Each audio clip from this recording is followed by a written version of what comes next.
Hello बच्चों, तो आज वीडियो में बात करने वाले हैं 5 रिएक्शंस। और पिछली वीडियो में हमने 5 रिएक्शन कर ली थी। इस वीडियो में भी हम 5 रिएक्शन स्टार्ट करने जा रहे हैं। हमारे पास एक रिएक्शन है ऑक्सीडेशन रिएक्शन। तो इस रिएक्शन में देखो क्या होता है, सिंपल सी बात है।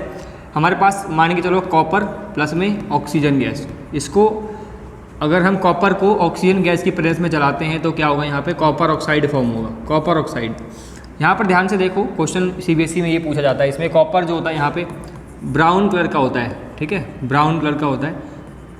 जब इसको हम क्या करते हैं, जलाते हैं, किसकी प्रेजेंस में, ऑक्सीजन की प्रेजेंस में जलाते हैं, तो ये ब्लैक कलर का हो जाता है।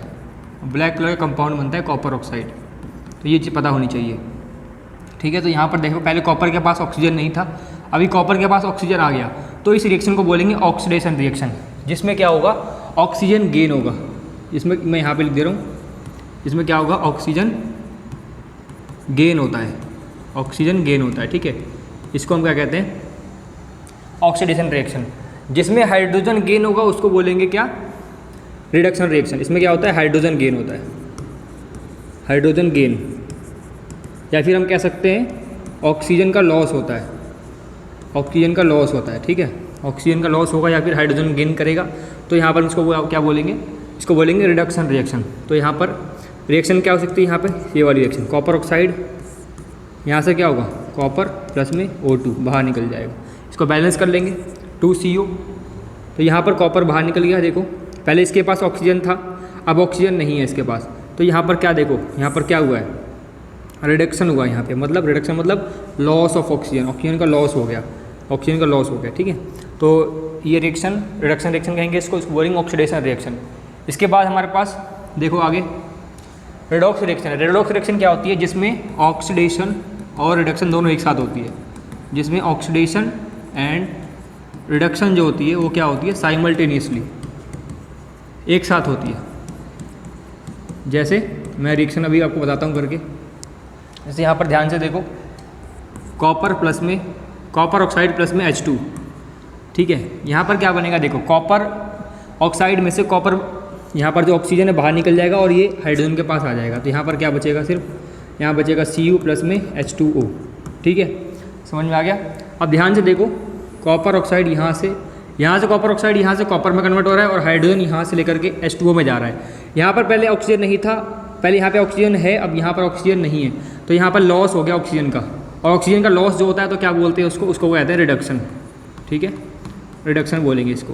और यहाँ पर देखो, पहले हाइड्रोजन के पास ऑक्सीजन नहीं था, अभी यहाँ पर ऑक्सीजन आ गया है, तो इसको क्या बोलेंगे, हम यहाँ पर बोलेंगे ऑक्सीडेशन, ठीक है। इसको बोलेंगे ऑक्सीडेशन। ऑक्सीडेशन यहाँ पर लिख देना साइड में, यहाँ पर लिख देना गेन हुआ है ना, गेन ऑफ ऑक्सीजन। और नीचे यहाँ पर क्या लिख दोगे, लॉस ऑफ ऑक्सीजन। यहाँ लॉस हो गया, पहले ऑक्सीजन था अब ऑक्सीजन नहीं है, तो लॉस ऑफ ऑक्सीजन, ठीक है। इसके बाद नेक्स्ट देख लो, इसको बोलते हैं रेडॉक्स रिएक्शन, जिसमें ऑक्सीडेशन और रिडक्शन एक साथ होती है, इसको कहते हैं रेडॉक्स रिएक्शन।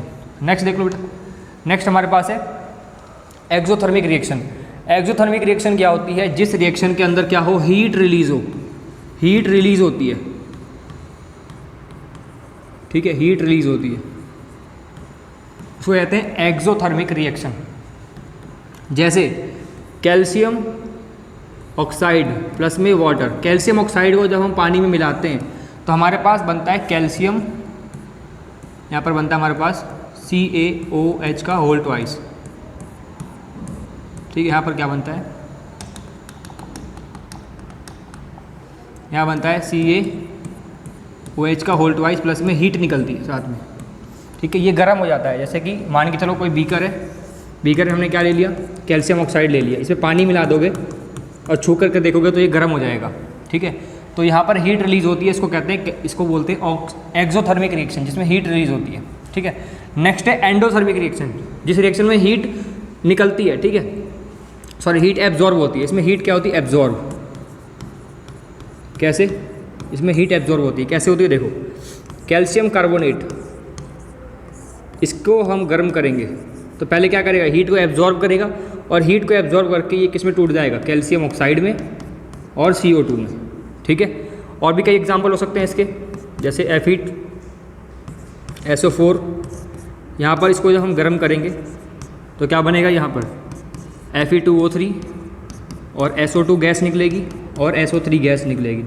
ये दोनों हार्मफुल गैसेस हैं, ठीक है। तो ये दोनों गैसेस निकलेंगी। और भी एग्जांपल हो सकते हैं H2O का जब हम इलेक्ट्रिसिटी पास करेंगे, इसमें इलेक्ट्रिसिटी पास करेंगे तो यहाँ पर भी देख सकते हो आप, इलेक्ट्रिसिटी भी क्या हो, एक तरह की हीट है। तो यहाँ पर भी हीट के प्रेजेंस में क्या हो रहा है, ये टूट रहा है H2+ में O2। तो यहाँ पर आप ये रिएक्शन लिख के आ सकते हो। तो आई होप आपको समझ में आ गया होगा बच्चों। तो फिर मिलेंगे नेक्स्ट वीडियो में, तब तक के लिए पढ़ते रहो। Thank you for watching.